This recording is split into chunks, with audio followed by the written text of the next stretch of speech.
എനിക്ക് കൃഷ്ണയെ വിശ്വാസം. പക്ഷെ ഒരു കാര്യം കൃഷ്ണ എന്റെ തലയിൽ തൊട്ട് സത്യം ചെയ്യണം. രാധികയെ കൃഷ്ണ ഒരു സഹോദരിയായിട്ടാണ് കാണുന്നതെന്ന് എന്റെ തലയിൽ തൊട്ട് സത്യം ചെയ്യും. പിന്നെ എന്ത് തെളിയിക്കാനാ ഞാൻ നിന്റെ തലയിൽ തൊട്ട് സത്യം ചെയ്യേണ്ടത്? നിനക്കെന്നെ വിശ്വാസമില്ലെങ്കിൽ ഒരു 100 വട്ടം സത്യം ചെയ്ത് തന്നേക്കാം.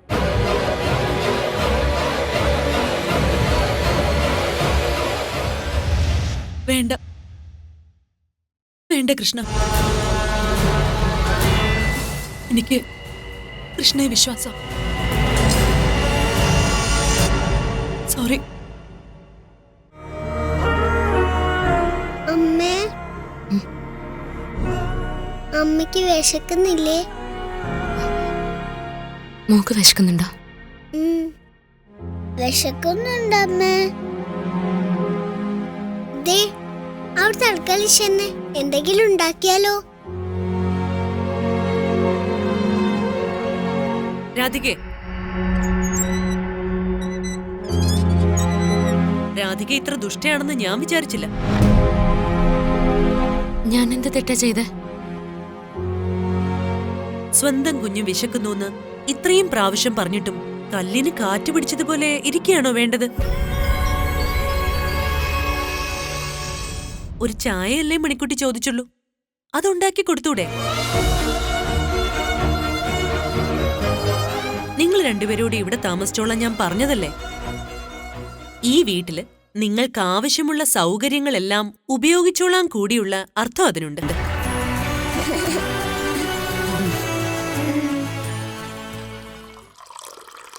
കൃഷ്ണ,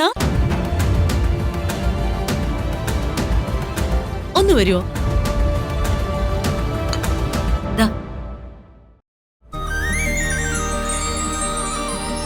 രാവിലെ എണീറ്റാലുടനെ ചായ വേണമെന്ന് എന്നെക്കാളും നിർബന്ധം കൃഷ്ണയ്ക്ക്.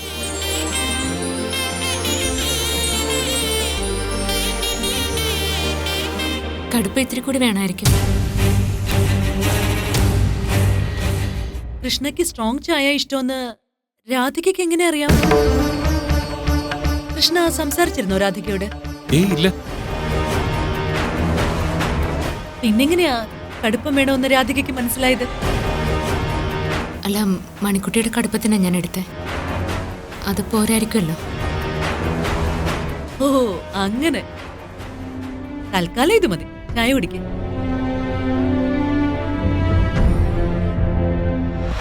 ആഹാ, നിങ്ങള് തനിയെ ഭക്ഷണം ഉണ്ടാക്കി കഴിക്കുവാണോ? ഞങ്ങൾക്കും വിശപ്പും ദാഹമൊക്കെ ഉണ്ട്. ഇരിക്കും മോളെ.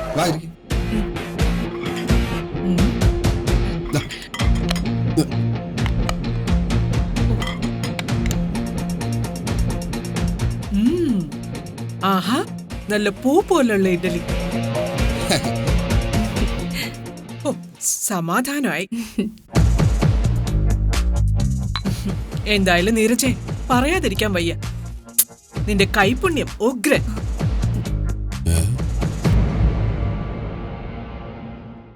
അതിനിത് നീരജ ഉണ്ടാക്കിയ അല്ലല്ലോ. അല്ലേ? അല്ല. പിന്നെ ഇത് ആരാ ഇത്രയും ടേസ്റ്റ് ആയിട്ട് ഉണ്ടാക്കിയത്? ഞാൻ പറയാം. രാധികയെ,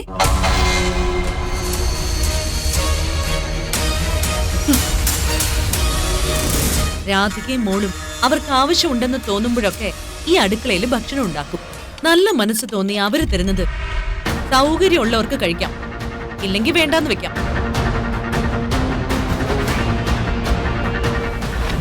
ഇത് കട്ട് ചെയ്യണ്ടേ അമ്മേ? ക്ഷേമോളെ.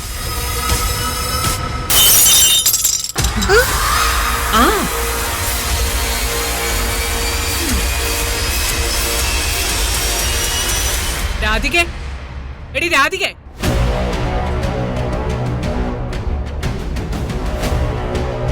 എടി ഇത് കണ്ടില്ലേ? ഒരു ഗ്ലാസ് പൊട്ടി. വേഗം ഇത് വൃത്തിയാക്ക്.